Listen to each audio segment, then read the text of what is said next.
Alabama's getting it, Huntsville in particular. So congratulations, everybody. Katie, congratulations. This will result in more than 30,000 Alabama jobs and probably much more than that, and hundreds of millions of dollars of investment, and that's billions because it can't be millions, it's billions and billions of dollars. Most importantly, this decision will help America defend and dominate the high frontier, as they call it. I want to thank Secretary Pete Hegseth. He's doing a fantastic job. And Secretary of the Air Force Troy Mink. Troy, thank you very much. Great job you're doing, Troy. This is such a big deal. This is one that everybody wanted to know. What are you doing?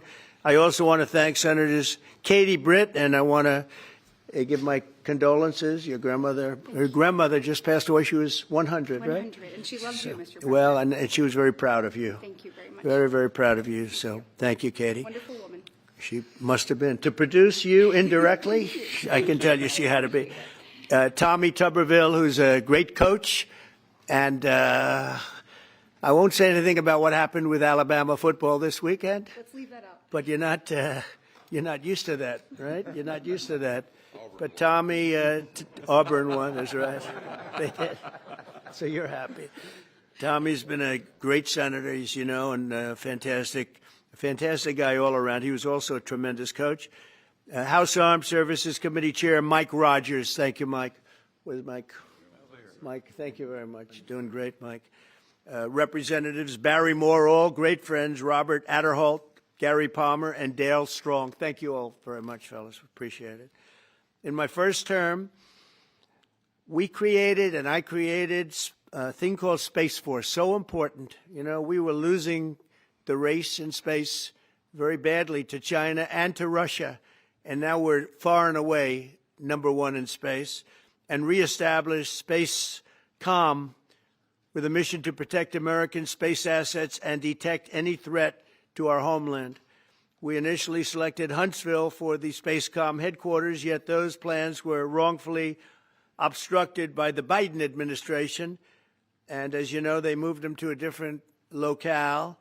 And today we're moving forward with what we want to do and the place that we want to have this. And this will be there for hopefully hundreds of years. That's where it's going to be.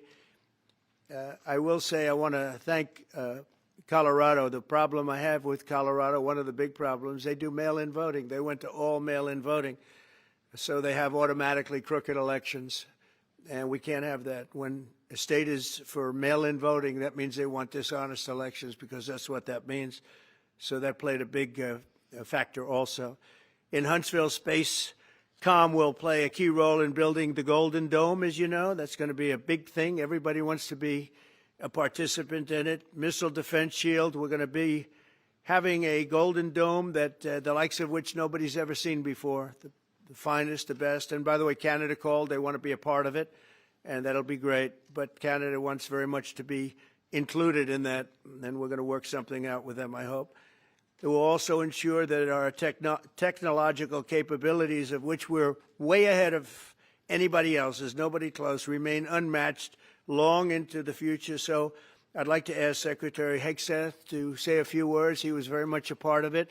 And really, everybody behind me was. Every one of these people would call me and lobby me. I said, Katie, I don't want to talk to you anymore. I know what you want. She said, that's right, sir. That's what I want. And they got their way. So I just want to congratulate. These are really special people. They're politicians in many ways, but they're great patriots, I think even more so than politicians. So they fought very hard to get it, and it's an honor to give it to Huntsville. Pete, say a few words, please. Thank you, Mr. President. As usual, right place, right time, for the right reason. In your first administration, you established the Space Force at a time when we knew we had to be looking to that domain of space. You also reestablished SpaceCom to ensure that priority was put in place, and you, through the Air Force, independently identified that Huntsville, Alabama was the right place to put it. For other reasons, in the next administration, under Biden, they decided to move it somewhere else. Well, during that time, the DOD Inspector General, the Government Affairs Office, they did their own assessments, and where did they say SpaceCom should go? Huntsville, Alabama. So what you're doing today, Mr. President, is restoring it to precisely where it should be based on what the Space Force, the Air Force, your leadership believes will give us strategic advantage in the future. That is Huntsville, Alabama. We are way ahead in space, but this will ensure we stay leaps and bounds ahead because that's the most important domain. Whoever controls the skies will control the future of warfare. And Mr. President, today you're ensuring that happens. Thank you. Thank you very much. Katie, would you like to say something? Mr. President, we are grateful for your leadership on this and restoring Space Command to its rightful home in Huntsville, Alabama. This delegation has worked together, both chambers, both parties, to make sure that Huntsville was the place that Space Command called home. As was mentioned, obviously the Biden administration chose to make this political. What we want to do is put the safety and security of Americans first. We want to make sure that our war fighter is put first, and we want to make sure that America continues to lead. And today, Mr. President, you've allowed that to happen. Thank you. Thank you very much. Tommy, please. Yeah, thank you. Thank you, Mr. President. This is a great day for our country, not just for our state of Alabama. We need help in our military. We need to catch up. And as Secretary has said, we're not behind in space, but we know where we're at, and we need to expound on that. Now, this move will save the taxpayers $480 million. It's not going to cost more. It's going to cut $480 million. We have the plans intact. It'll be behind a secure wall in Huntsville, Alabama, at Redstone Arsenal. We have 40,000 people there. We have the FBI there. We have missile defense there. We have NASA, Blue Origin, and SpaceX. It is the perfect place for Space Command. I would tell you today, and I've spoke with the President for the last 3 or 4 years about this, if I thought it needed to go somewhere else because I understand the security of our country, I'd be for that. But the best place for Space Command is Huntsville, Alabama, because what we have and what it means to this country is going to be so important. So thank you, Mr. President, for this, and we look forward to building a huge Space Command and having the Donald J. Trump Space Command Center in Huntsville, Alabama. Hear, hear. Hear, hear. JD, would you like to say something? Sure. Well, Mr. President, thank you. I'll be very brief here. I lobbied the President hard to put it in Ohio, but he said these people behind us, these Alabamas, are just too powerful and too persuasive, and so it's in Alabama. But as Tommy said, this is exactly the right place for Space Force and Space Command. I think Americans ought to appreciate the fact that you can't win the battle of the future unless you control the skies. The cyber security, the communications, the entire infrastructure of the battle in the 21st century will be in space. So it was a visionary move in the first administration for the President to set up Space Force, and I think an equally visionary move to make sure that Space Force is right where it should be in Huntsville, Alabama. Thank you, sir. Thank you very much. Gentlemen, anybody want to say anything? Would you like to say? Mr. President, another promise made, another promise kept. You think about it, Redstone Arsenal is critical to national security. The President said when you were the 45th President, let's do what's right for national security. And today, that's exactly what we're doing. It's not because of this or that. It's because it's right for national security. You think of the 21 categories that were evaluated to determine what was best for national security. All indicators pointed back to Huntsville, Alabama, and Redstone Arsenal. We have the right people at the right place at the right time. Mr. President, on behalf of the people of the 5th Congressional District and all of Alabama, thank you for keeping your word. Absolutely. Thank you very much. Anybody? Let me just say, Mr. President, I want to say thank you. And thank you for doing this because it was the right thing to do. When they looked at all the numbers, Huntsville was the place to go, and like you say, it was unfortunately pulled out, but you made it right. So I want to just say thank you again for a grateful nation, and to the state of Alabama, we're very grateful. Thank you, and God bless. Thank you. Thank you very much. Please, go ahead. Thank you, Mr. President. Throughout history, militaries has always understood that whoever could hold the high ground held the advantage. Space is the ultimate high ground. And what we're doing with moving the Space Command to Huntsville is absolutely critical to our maintaining dominance in that sphere. And it goes hand in hand with what we're trying to do with the Golden Dome and missile defense, to defend against anyone else who tries to enter that sphere. So thank you, Mr. President. Thank you very much. Please, go ahead. Thank you, Mr. President. And obviously, national defense is a huge issue. And when you look at the scores, Alabama was #1. And for political reasons, it was moved out of our state. But Mr. President, thank you for making priorities the defense and the warfighter and the safety of this nation. And in the big, beautiful bill, that Golden Dome will be built in Huntsville, Alabama, and we're grateful for that. Thank you. Listen, as chairman of the Armed Services Committee, I care very much about what's most important for our national security. And the President held a nationwide competition to determine where we should have this command. If y'all remember, at the end of that competition, where Alabama came in first, there was a lot of complaints from the other states who did not place well. He said, we'll do it over with new criteria to accommodate your concerns. Alabama came in first in that second competition. His Secretary of the Air Force reviewed the results, said it was fair, and the President named Huntsville. It was the Biden administration that decided to make it political, even though his own Secretary of the Air Force said it was a fair competition and it should be in Huntsville. So I want you to know I appreciate this President standing up and being strong and saying he's going to make this right and put it where it rightfully belongs, and that's Huntsville, Alabama. Thank you very much. Good job. So thank you all very much. You are going to leave me alone now. You're not going to call me anymore and talk about this subject, right? You promise? They'll start something else. But I just want to congratulate you. It's a very big deal. When you come out and when you leave the room, you'll see that we just, over the last few minutes, literally shot out a boat, a drug-carrying boat, a lot of drugs in that boat. And you'll be seeing that and you'll be reading about that.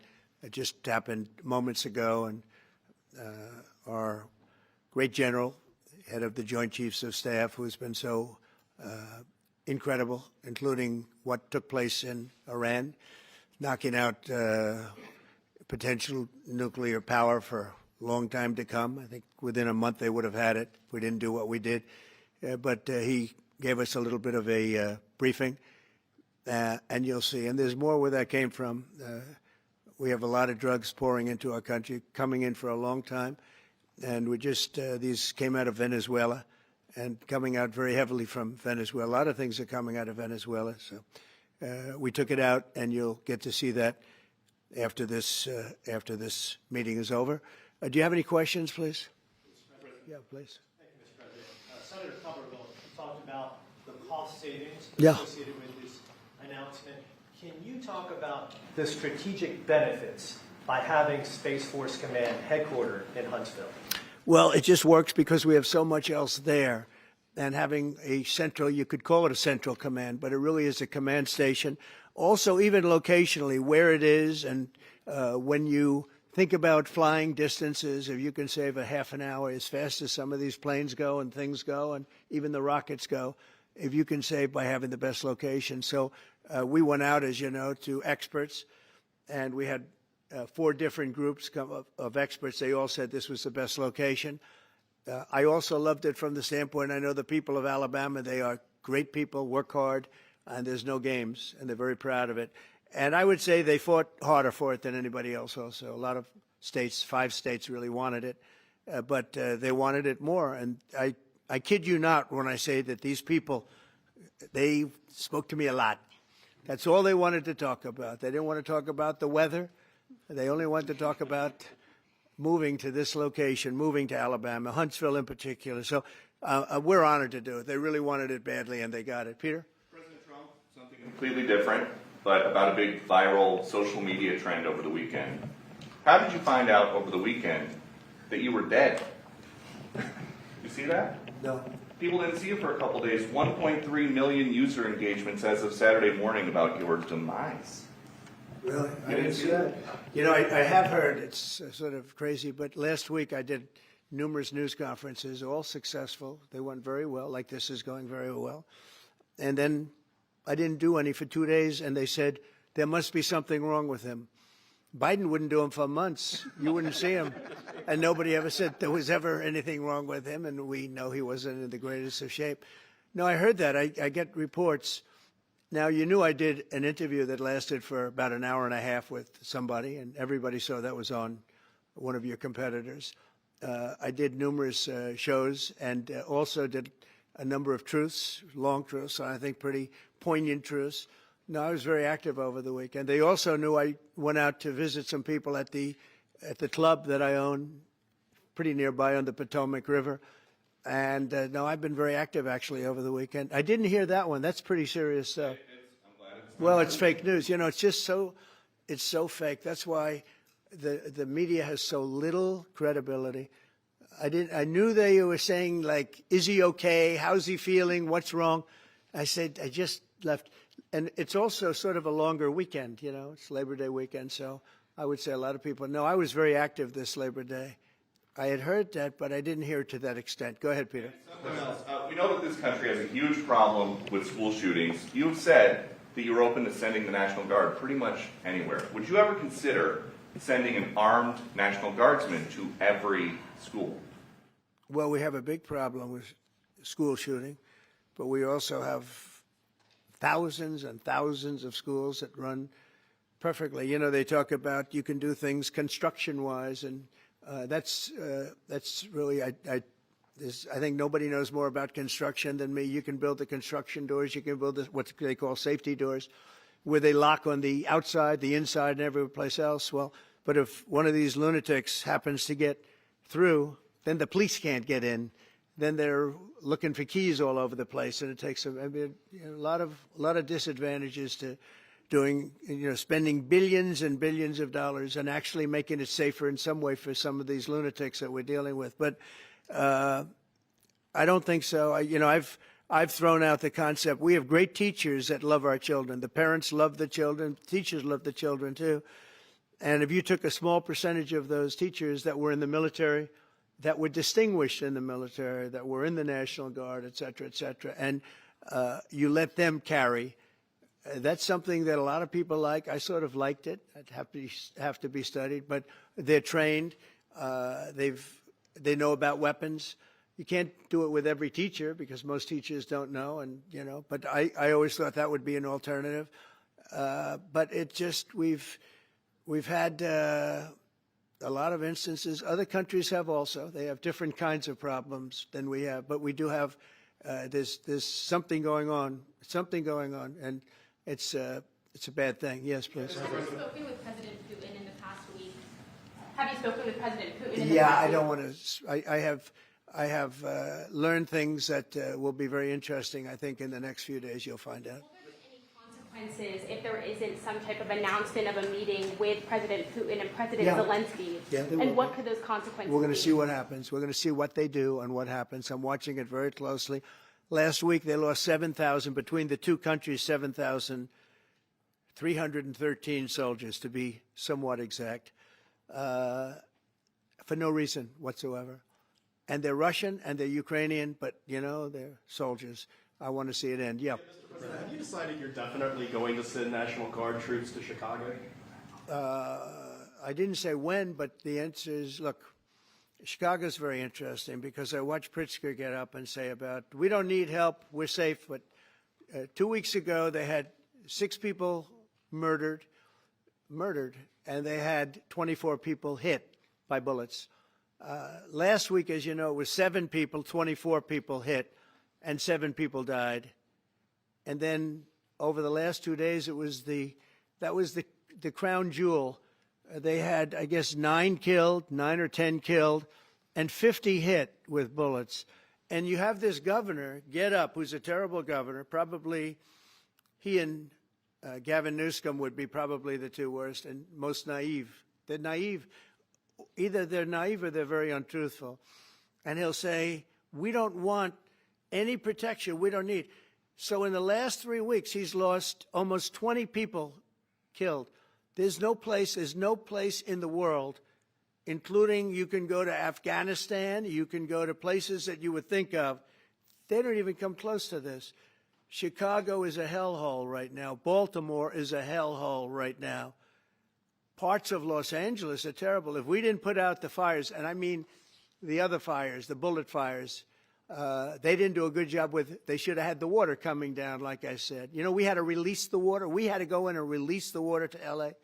It's so badly run. But if I didn't send the National Guard into Los Angeles, I would be making an announcement today. I'd be talking about Huntsville, and I'd simultaneously be saying, by the way, the Olympics is not coming to Los Angeles. If we didn't do that, And even the sheriff, the top law enforcement person in Los Angeles said, we could not have handled it without them. So that's what he said. Make your mind up on Chicago, though? Well, we're going in. I didn't say when. We're going in. When you lose, look, I have an obligation. This isn't a political thing. I have an obligation. When we lose, when 20 people are killed over the last 2.5 weeks, and 75 are shot with bullets. So let me tell you a little story about a place called D.C., District of Columbia, right here where we are. It's now a safe zone. We have no crime. It's in such great shape. You can go and actually walk with your children, your wife, your husband. You can walk right down the middle of the street. You're not going to be shot, Peter. You're safe. Everyone likes you anyway. They probably wouldn't do it. But it's so dangerous. And there are people in this audience that you've suffered greatly. There are people in this audience that have been mugged and hurt badly, and they don't want to talk about it. Maybe you were very brave in talking about it. You made quite an impression on a lot of people. I appreciate it. But there were other people in this room that have been hurt very badly just walking down the street in D.C. Washington, D.C. is a safe zone right now. It's a safe city. The restaurants are open. They're booming. You can't get a restaurant. New restaurants are announcing that they're going to be open. This took place in 12 days. Now it's 15 days, but 3 days ago it became what's known as a safe zone. It's a safe city. And this city was really bad, really, really bad. We took 1,600 people out, hardcore criminals that will not be coming back anytime soon. And we're very proud of it. You know, to have our nation's capital lose every week. You know, it was like years, many years, where every single week somebody was killed for many, many, many consecutive weeks. This went on for years. And then we had, last week it was announced that nobody was killed last week. And I made that announcement in front of a very distinguished leader of a country. And I'm saying proudly, ladies and gentlemen, nobody was killed in Washington, D.C. this week. He looked at me like, what's that all about? I say, yeah, we have a little bit of a crime problem. And we don't have a crime problem in Washington anymore. And the mayor has been very helpful, and the police commission has been very helpful, and it's been a great team. And I would love to have Governor Pritzker call me. I'd gain respect for him and say, we do have a problem, and we'd love you to send in the troops, because you know what? The people, they have to be protected. I saw today on one of your networks, not a friendly network, except really the opposite, I would say, very unfriendly network. And they interviewed about 12 people on this morning. Most of them were African American, they were black. And they were saying, please, please, please let the president send in. These were people from Chicago. Please, we need help. We need help. We can't walk outside. We're petrified. If the governor of Illinois would call me up, I would love to do it. Now, we're going to do it anyway. We have the right to do it because I have an obligation to protect this country. And that includes Baltimore. I saw where Governor Moore was asking me to take a walk down the street of Baltimore. Well, Baltimore is a very unsafe place. It's rated number 4 in the city, one of the most unsafe places anywhere in the world. But, you know, we took care. This was a beautiful thing that happened in Washington because we showed that it could be done. And this wasn't just sending big, strong guys, and they are big and they are strong. You know, we had a great decision from the Supreme Court that had to do with sort of talent. It had to do with you are put down based on merit. You can hire based on merit.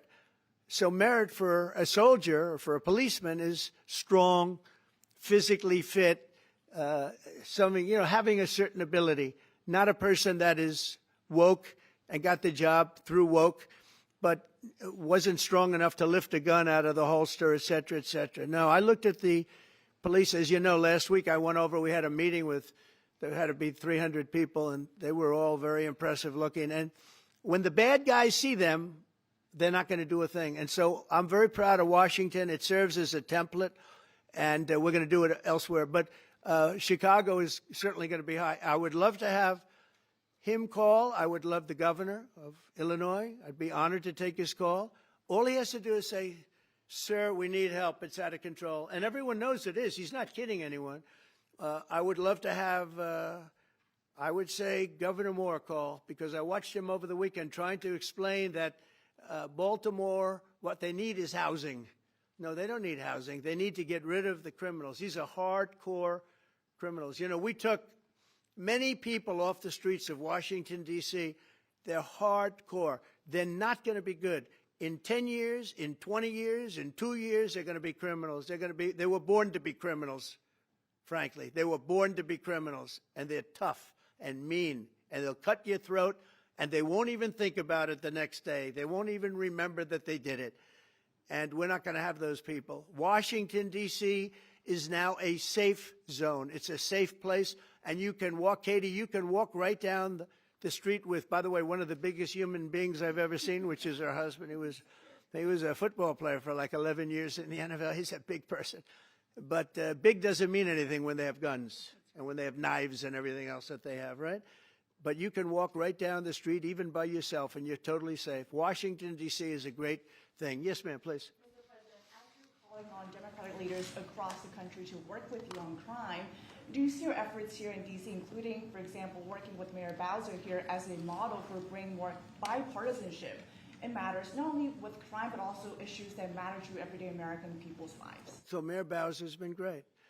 She could have taken the thing, oh, well, and then after I clean it up, they'll take credit for it. You know what they do is they take credit. Like, we cleaned up Los Angeles. We did a great job there. And it was overwhelming what was going on. And again, the police chief made a statement that we could not have done, there's no way they could handle it. You saw what was happening out there. It was going to be a disaster. We stopped it cold. If we didn't do that, would have been a very sad day. And, you know, remember, we have the Olympics, we have the World Cup, we have all these things coming, and we have 250, all of these things coming. But I watched Newsom get up and say he's doing a great, he's not, we're the ones that did it, and that's okay, whatever it takes. But the main thing is, but he got up and said, we did it.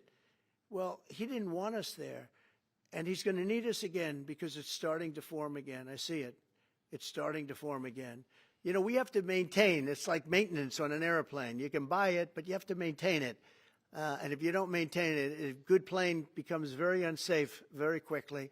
So it's an honor to do it. It's a lot of presidents wouldn't do what I'm doing. I don't need this heat. But when I watched television last night and I'm watching the news and I see that 9 people were killed in Chicago and 54 were badly wounded with bullets, I say, that's not this country. We have to do something.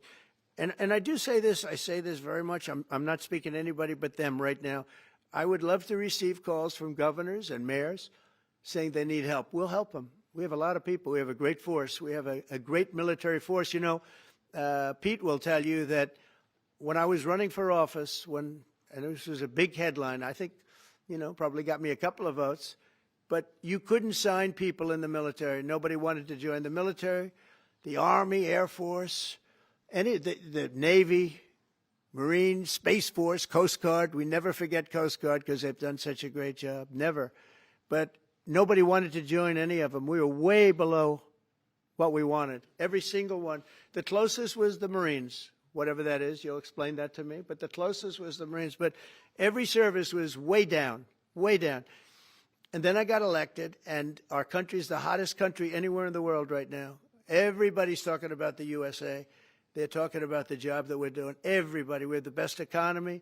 We have a very, very important decision being made by the Supreme Court because our country is the richest, the strongest, the most powerful. But if for some reason some liberal court, I'm talking about the court that just ruled, where even an Obama judge voted in favor of us, which I gave him a compliment yesterday, as you know. I said that took great courage.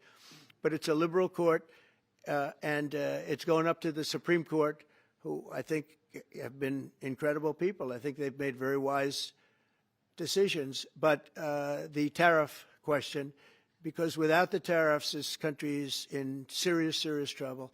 We've taken in almost $17 trillion of investment is coming in. Most of it is coming because of tariffs.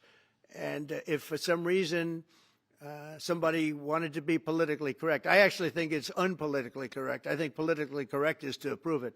because there's nothing so popular as what's happened to our country. Our country is doing so well. But we had a liberal court gave us a very shocking ruling, and that ruling is basically saying that the trillions of dollars that are pouring into our country, putting us in a position like no country is anywhere in the world, that they'd like to see us that taken away. By the way, a lot of the people behind that lawsuit, that particular, are from foreign countries, I might add. There's a video that is circulating online now of the White House where a window is open to the residents upstairs and somebody is throwing a big bag out the window. Have you seen this? No, that's probably AI generated. So, Actually, you can't open the windows. You know why? They're all heavily armored and bulletproof. So that's a fake video? Well, it's got to be, because I know every window up there. The last place I'd be doing it is that, because there's cameras all over the place, right, including yours. No, but every window, I've never seen a window that's. In fact, my wife was complaining about it the other day. She said, "Love to have a little fresh air come in, but you can't. They're bulletproof." And number one, they're sealed, and number two, each window weighs about 600 pounds. You have to be pretty strong to open them up. No, that has to be. Where was the window? Let me see.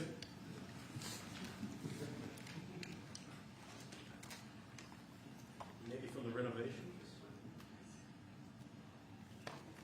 Which is the window? It looks like this is on the 15th Street side, I think. Yeah. So right here. Yeah, those windows are sealed. Those windows are they're all sealed. You can't open them. What you were saying regarding the federal. It's the kind of thing they do. And one of the problems we have with AI, it's both good and bad. If something happens really bad, just blame AI. But also they create things, you know. It works both ways. If something happens that's really bad, maybe I'll have to just blame AI. But there's truth to it, because I see so many phony things. I saw something as I was growing up, from the time I was a baby till now. I said, who did that? It was AI generated. So it's a little bit scary, to be honest with you. But those windows are all very heavily sealed. Thank you, Mr. President. I want to follow up with what you were saying regarding that federal appellate court that ruled against you and your administration as it relates to your ability. Well, they ruled against our country, the court, and they ruled against us before. It's a very liberal court. You called it highly partisan in your Well, social it certainly media is. It certainly and is. in fact, it was along ideological lines, 7-4. Well, except that we actually got one of the Obama judges that was appointed by President Obama voted in favor of the tariffs, because he felt it was imperative for our country to thrive and survive even. And I gave him credit. I said, you know what? That took a lot of courage for him to do it, because you don't see that often. So my question is, I suspect you're going to appeal that all the way to the Supreme Court. Well, we already have, yeah. In fact, we're doing something else. We're going to be going to the Supreme Court, we think, tomorrow, because we need an early decision. I mean, look, the financial fabric of our country, we're a rich, incredible country right now, and we're able to, you know, other countries use tariffs on us for years, and we never did. I did a lot during my first term, but then we had COVID, and we had to focus on other things. You couldn't be tariffing Italy, Spain, France, as they were dying by the thousands and millions. But we did with China, and China paid us billions and billions of dollars. And I started the process, but then I had to end it a little bit because of COVID. We focused on that. But no, it's a very important decision. And frankly, if they make the wrong decision, it would be a devastation for our country. We've taken in trillions of dollars. And by the way, all these countries signed agreements, as an example. They're all happy. Everybody's happy. But some whack job put in a lawsuit. It went before a very liberal court, and the liberal court ruled, it was 11, they ruled 7-4, with one of the most liberal of them all voting in our favor, because they're patriots. I think I give tremendous credit to that judge. And now it's going to the Supreme Court. Now we're going to be asking for early admittance. We're going tomorrow, and we're going to ask for an expedited ruling, because, you know, when you look at the stock market's down today, the stock market's down because of that, because the stock market needs the tariffs. They want the tariffs. If you look at AI, all of those, you know, all of that money that's going to be invested, trillions and trillions of dollars, the biggest thing bigger than the internet, I suspect. It's the internet plus 3 or 4 other things combined. We are leading very substantially with AI.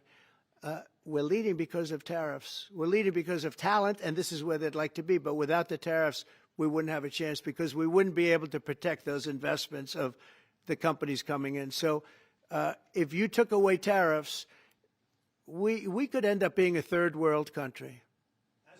That's how big the ruling. So we're asking for an expedited ruling. As a backstop to that, President, you have a Republican-controlled Congress. You control the House. You control the Senate. Yeah, but we don't have 60 votes.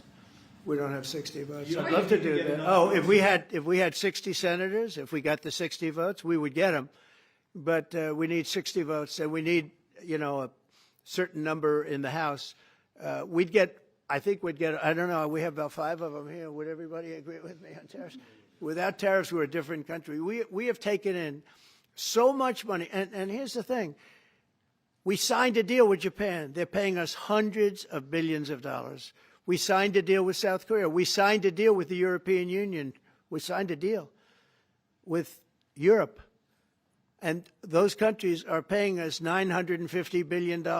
And they're happy about it. They're okay. As one of them said, it's amazing that we got away with it so long.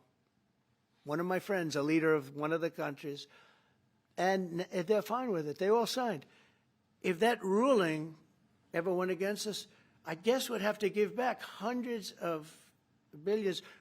We would have to give trillions and trillions of dollars back to countries that have been ripping us off for the last 35 years. And I can't imagine it happening. On a legal basis, they have no legal basis whatsoever. But on a common sense basis, it would destroy America. Okay. You talked about controlling the sky. On Sunday, the satellite signal of Ursula von der Leyen's plane was alleged. With Ursula? Well, she had an interesting event. She's a tremendous woman. And so what are you asking me about her? NATO is concerned about it, I do too, about this. Sure, NATO is concerned about it. Well, nobody knows where it came from, but they did take away her ability to use a phone. Sometimes that's a good thing. Sometimes that could happen to me. I'd be very happy. Mr. President, reducing the tariffs on India from 50%. What does that mean? Are you considering taking away some of the tariffs that you've imposed on India? No, we get along with India very well. But India has, you have to understand, for many years it was a one-sided relationship. Only now since I came along, and because of the power that we have with tariffs, India was charging us tremendous tariffs, about the highest in the world. They were about the highest in the world, number one. And we, therefore, weren't doing much business with India, but they were doing business with us because we weren't charging them. Foolishly, we weren't charging them. So they would send in massive, everything they made, they'd send it in, pour it into our country. Therefore, it wouldn't be made here, which is a negative. But we would not send in anything because they were charging us 100% tariffs. And, I'll give you an example, Harley-Davidson. Harley-Davidson couldn't sell into India. There was a 200% tariff on a motorcycle. So what happens? Harley-Davidson went to India and built a motorcycle plant.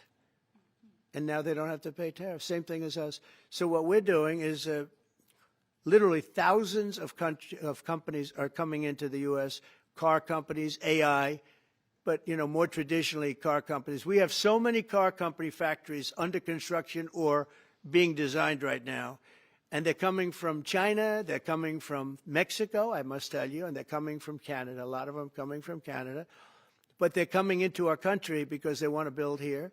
And they want to build here for 2 reasons. Number one, they'd like to be here. And number 2, the tariffs are protecting them. And number 3, they want to avoid paying tariffs. When they build their cars here, they don't have any tariffs to pay. When you build here, you don't have any tariffs. Mr. President, go ahead, in light of the Minnesota shooting last week, the Department of Homeland Security is now awarding more than $100 million to hundreds of faith organizations across the country to help them ramp up security. What's your vision for further protecting religious liberty across the country amid incidents of threats and violence? Religious liberty is so important, and we're talking about every religion now, and we're doing things on that nobody else has ever done, and we're going to be having a big announcement in about 2 weeks on that question. Yeah, please. On Space Command, sir, are you concerned that people may not be willing to relocate from Colorado to Alabama? No, I'm not worried. It will get somebody else. I mean, the problem with Colorado is they have a very corrupt voting system. Look, I have so many friends in Colorado. Anytime you have mail-in voting, you have corrupt elections. Very simple. It's very simple. Even Jimmy Carter said it with his commission. They set up a commission with him and Scoop Jackson and some people, highly regarded people. And they said the finding was, if you have mail-in voting, you will have corrupt elections. Well, your radical left governor decided that he was going to have all mail-in voting in Colorado. Once you have all mail-in voting, and for whatever reason, the Democrats cheat. And they cheat like, they're not stupid. That's the only thing. They're no good on policy. They're no good on management. They're no good at government. But they're great at cheating. And they stick together, too. I give them credit for sticking together. Please. Obviously, this is a big win for national security, moving this to Alabama. We all can agree with that. Big. Is there any idea of the economic impact this has on the state and on that local area? Katie, do you want to answer that? Look, I mean, go ahead. Please go. This is going to be tremendous. I mean, the state of Alabama, what we've seen through this process is the worst of Washington. We've seen politics get in the way of what is best for the warfighter, what's best for national security. And the state of Alabama is about to show the country the best among us. So we know the economic impact is going to be tremendous. There at Redstone Arsenal, we're proud to house everything from the FBI to headquarters there for material command to a number of things. We obviously have NASA with Marshall Space Flight Center, and so this naturally fits within. When you look at the decision matrix that they placed in front of us, that's why we ranked so high, is because we have the resources necessary and the ability to build out quickly to meet the needs in front of us. As far as economic impact, it would be tremendous. Does anybody have an exact number? 1,600 jobs. With 3,000 spinoff. Look at this. This is teamwork right here. So we are really proud, and the people of Alabama are ready to get to work. And I've got a housing question, if you could, just for a second, Mr. President. Please. Owning a home and going about the American dream seems like it's out of touch for a lot of Americans. Just recently, you pushed out a statement about addressing an emergency housing situation. That's right. We're thinking about doing that. Yeah, can you just... Well, we need a little help from the Fed. We have a man named Jerome Too Late Powell. You probably heard of him. He's too late. He's way too late. And the economy is so strong that it's pushing through that. Normally, it would have been much tougher. But we're doing so well that we're pushing through it. But it makes it very hard for people to get mortgages because too late is too late. Very simple. He's too late. And probably political, whatever. He wasn't too late before the election. Before the election, he was cutting rates, right? Because he was hoping that, I guess, Biden would get in or that Kamala would. He was a big Biden guy. Explain that one. And then he was a Kamala person. But he was hoping, I guess, she'd win, I guess. I don't know. It didn't work out too well. But, yeah, we need a very serious cut. You know, I think that if you look back many decades ago, the United States was always the lowest, even if they were doing badly. The United States was, because without the United States, everything in the world would die. It's true. It's so powerful. It's so big. And I made it really big in the first 4 years. Then it started to degenerate with what this Biden administration did. But we built it up to a level that I never thought we could be at this quickly. We're the hottest, we're the best financially. The money coming in is so big because of tariffs and other things, but because of tariffs. Tariff gets us even those other things.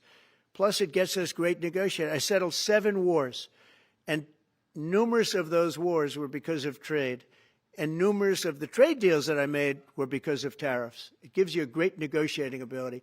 If that ability were taken away from us by a liberal court acting on essentially foreign nations asking to get help from the United States government, when they've been doing this to us for 40 years, that's why we have $38 trillion in debt. We won't have it for long if they let us, if they allow us to do what everybody knows we should be able to do. Yeah, please. Mr. President, another Biden-era action that you're now reversing is that you signed a deal last week to make federal buildings adopt and embrace classical architecture styles again. Can you talk to us about why you do that, and also what's your vision? Well, we want to see beautiful buildings. Now, you know, it's in the eye of the beholder. I've seen architectural reviews over the years. I'm an expert at it. I've gotten a lot of great reviews. But I've seen buildings that I didn't think were very good get great reviews, and I've seen great buildings get bad reviews. So, but it's just a standard. We want to have a good standard. We're building something here, you know, for 150 years they wanted a ballroom at the White House. We're doing something at the highest level using great architects and all. And, you know, it's very exciting. But we have a lot of interesting things happening architecturally in D.C. And D.C. is like a different place. And, you know, even the contractor said, sir, we walked down today, we feel like much safer. It's like a different place. Washington, D.C. is great. Now, we're going to also beautify it. We're going to put a topping on the roads. We're not going to rip them apart and take 4 years to build a road that was exactly the same by the time you build it. But we're going to put toppings. We're going to put new medians in. We're going to get the graffiti off. We're going to put tiles up in the tunnels where the tiles are missing. We'll do the whole tunnel instead of, you know, a little area where you see new tiles, old tiles that never look too good, but they could use it. You know, they've been up for 50 years. They've served their duty. But we're going to make this within about a 20-mile radius from the White House. We're going to have this place spick and span. It's going to be crime-free, and it's going to be spick and span. It's going to be, you'll be proud of Washington again. Go ahead, please. Sir, China's having a massive military parade that President Putin and Kim Jong-un will be attending. Do you interpret that as a challenge to this? And are you concerned at all about those countries trying to be some sort of counterweight? Not at all. China needs us, and I have a very good relationship with President Xi, as you know, but China needs us much more than we need them. No, I don't see that at all, no. And I had actually a very good meeting with President Putin a couple of weeks ago. We'll see if anything comes out of it. If it doesn't, we'll take a different stance. Everyone March today in California ruled that your deployment of National Guard troops to Los Angeles was illegal. Do you have any response? Well, it was a radical left judge. But very importantly, what did you not tell me in that question or statement that you made? Pretty much of a statement, I think. Well, I was asking for your response. No, you didn't say what the judge said, though. The judge said, but you can leave the 300 people that you already have in place. They can continue to be in place. That's all we need. But why didn't you put that as part of your statement? Because the same judge ruled exactly as you said, except the judge said that you could leave the 300 people that you already have in place. They can stay, they can remain, they can do what they have to do. Thank you very much, everybody. We appreciate it. Thank you. Thank you. Thank you very much.